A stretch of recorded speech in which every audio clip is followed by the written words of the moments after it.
Very good Friday to everybody. Thanks for clicking on to today's European Outlook. It is the final European Outlook of the working week, but we have a busy weekend as always here at Vogan Weather coming up. The tropical outlook tomorrow. We will be looking at the tropics, but also the latest with La Nina. And then on Sunday, it's the all-important live stream at 4 p.m. as always, the 114th Global Weather and Climate Report live. So I will leave a link in the description below today's video for the live on Sunday, and I hope you can watch the tropical outlook tomorrow as well. So we have got a temperature anomaly for the month to date so far looking like this, largely warmer than average across mainland Europe. Notice here that the UK is around about average, now starting to tip the balance towards slightly warmer than average. So as expected, the cold first week to 10 days of the month is now becoming eradicated. We're now starting to see a flip around taking place due to this very strong warming within the middle latitude pattern across not just Europe, but North America as well as many parts of Asia as well. Thanks to a lot of a strong positive Arctic oscillation, North Atlantic oscillation. That means we've got cold gathering and gaining strength over the Arctic. But in turn, with low pressure over the North Pole, we're seeing strong high pressure within the middle latitudes, and therefore we've got this mild theme continuing, and that looks as if it's going to be the case as we move through the next 7 days or so. But I want to show you this evolution of the pattern, because we do have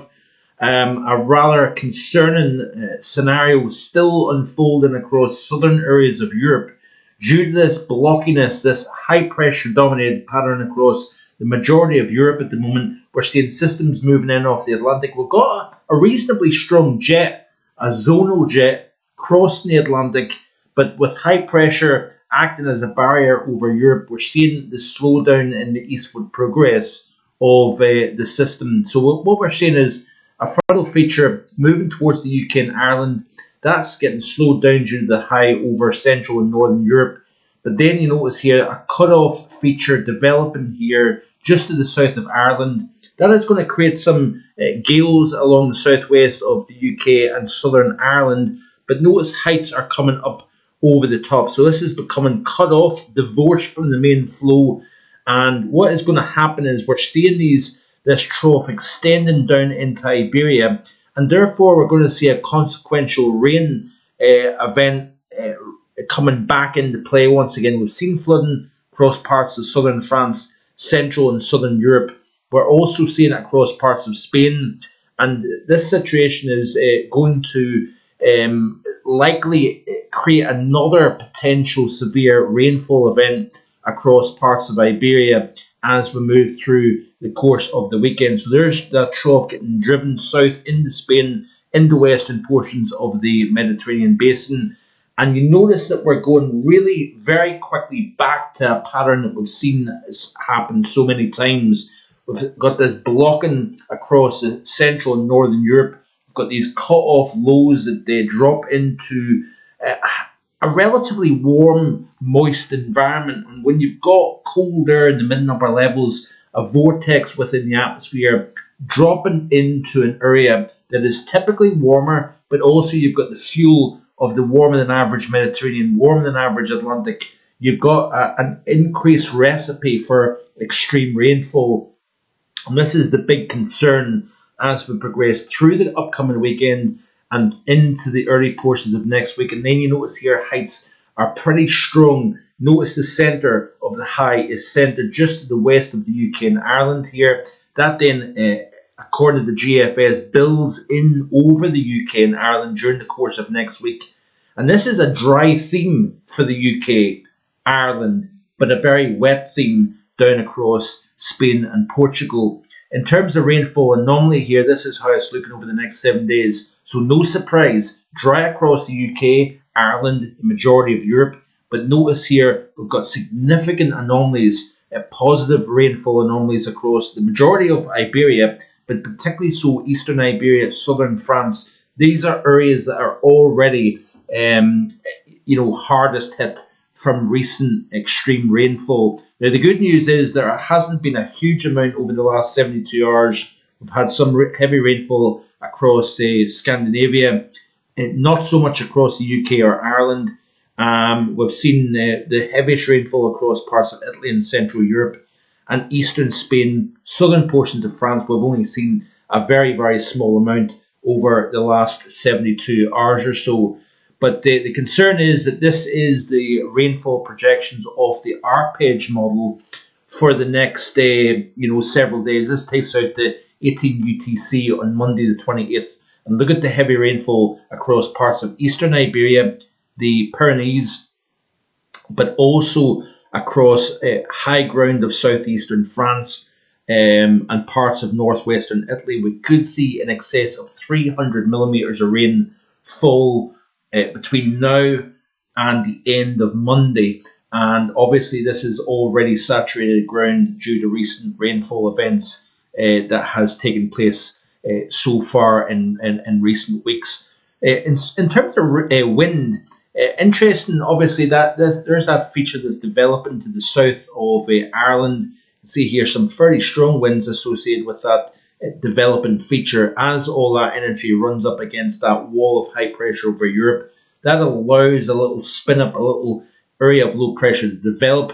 Looks as if it's going to produce coastal gales across parts of southern Ireland, southwestern UK, whether it be southwest England or southwestern France, even up, not France, Wales, just a little bit out there. But you can see here that we've got some very gusty winds associated with this feature across this region. We've also got a few other areas of windy conditions, but generally speaking, the majority of mainland Europe is rather calm. Even the majority of the UK, with the exceptions of Wales and northwestern England, possibly southwestern Scotland, the majority of this land area, vast area of land over Europe, and the majority of the UK is generally in pretty calm conditions as we progress through the course of tomorrow. But notice, or even through the course of today, should I say, this is slightly pre-recorded, unfortunately. But you also notice windy conditions across parts of the Mediterranean, whether it be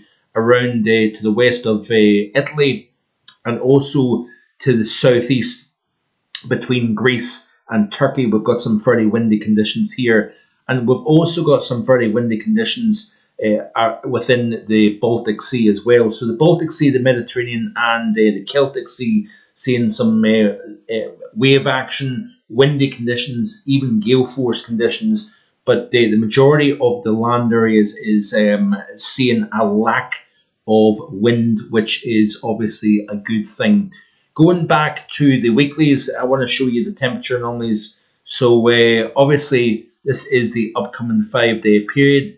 We've got warmer than average conditions, so we are going to continue to see the UK and Ireland probably turn warmer than average for the majority, and I think that is going to be the case as we move out of October into the first week or so of November.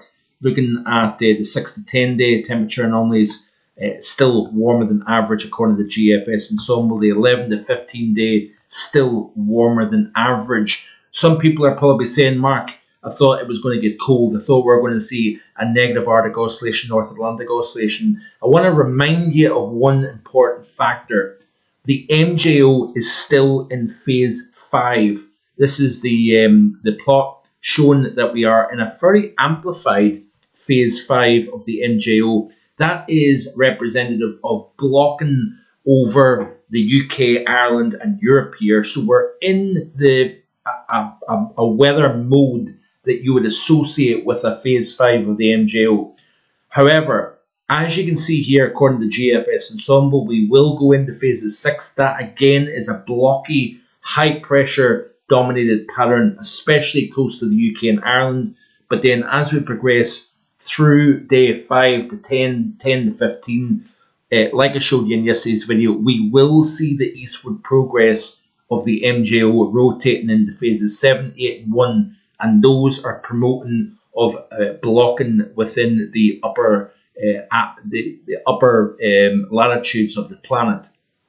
So in terms of the temperatures from yesterday, we've obviously got quite a strong southerly flow deep trough to the west, strong high pressure to the east, winds blowing out of the south means that these were the daytime temperatures during the course of yesterday. So the UK in particular continuing to see that mild theme, but in particular due to the southerly wind and those winds crossing over high ground across Scotland, we did see temperatures reach close to 17 Celsius in a couple of spots along the Murray coast, 15s all the way up to Altnahara. In fact, 15.8 at Altnahara. Here at Marfogan Weather HQ, we had 16.3, which is not bad for the 24th of October. And then we also seen temperatures in and around 17, 18. We even had a 19 Celsius recorded just to the north of London during the course of yesterday. And we're going to continue this mild theme over the next few days. So I want to show you this here. This is quite interesting. So this is off the ECMWF, the MJO chart here. If I can find the right chart, would always help. So you can see here quite an amplified rotation through day 5. We're in phases 6. Once we get to day 10, we're actually already through phases 7 into 8. And then by the time we reach day 15, we're into phases 1 of the MJO. Now, looking at the response potential within the atmosphere, you can see low heights to the north over North America, Greenland, and to the north of the UK. We've got the high pressure strengthening in response to that MJO phase 5 into 6, as you can see here. But then as we move out of day 7 to 15 and then progressing through the first 10 days, 14 days of November, this is where we're starting to see the change around taking place. So this is what we expect by the time we reach between the 5th and the 12th of November, according to the ECM Extended. So you've got the high pressure back and westwards over the Atlantic up into Greenland here. This is where we're at right now. And this is exactly what you would expect with a phase 5 into 6 of the MJO. But then as we play through, you can see that the heights build over the north, and that would be a pattern that you would start to see troughs re-establishing over the middle altitudes. So we're replacing high pressure within the middle altitudes with lower pressure, and further north we're replacing the low heights with high pressure. So we are going to eventually start to see, as we start to see the jet strong crossing out of Asia across the North Pacific, we're seeing cyclogenesis. We're going to see the buckling of the jet, arms of the jet going northwards. Further downstream, we're going to see it dipping south, and therefore that creates the ripple that we will see downstream, building the high pressure up towards the Arctic region. So in terms of the Arctic oscillation, this is according to the ECM Extended, showing the control run really tanking with the Arctic oscillation. In fact, this is the North Atlantic oscillation seen by the ECM Extended. Let's look at the Arctic oscillation, and you can see here a general theme, again close to average in terms of that green line representing the ensemble mean, but the control run is indicating that we've got quite a drop in the firmly deep negative. Now, if you look at the GFS ensemble real quick, you can see that the Arctic oscillation, bear with a sec, let me see.